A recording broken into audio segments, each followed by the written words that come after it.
સાંભળો, આજનો ચિત્રલેખા લઈ આવે એક બેને એના બાળકને મોકલો, પેલા સંપાબેન ત્યાંથી આજનો ચિત્રલેખા લઈ આવે એટલે બાળક કયો કે સંપાબેન કે હા કે તમારું ચિત્રલેખા આપો તા કે બેટા ચિત્રલેખા તો નથી, કેને મોકલો તા કે મારા મમ્મીએ મોકલો કે હા તાર મમ્મીએ તને બીજું કઈ કીધું કે હા કઈ સંપાસી નહોતી તો મંજુલાબેન ને લઈ આવી. આ તો માએ એક પાડ્યું કે બીજા કોઈ એમ, એટલે પેલી માં જ એટલું શીખવાડે એટલું જ આ દેશનો દીકરો.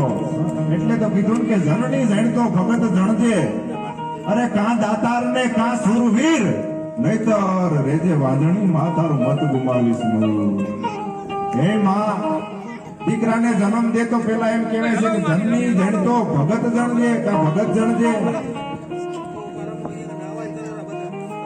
કાં દાતાર અને કા સુરવીર ભગત સાહેબ. એટલે કેવા આ સમાજમાં તો સંતો એવા થયા, સંતોનો સ્વભાવ છે એવો જનેતાની ગોદના દેવો.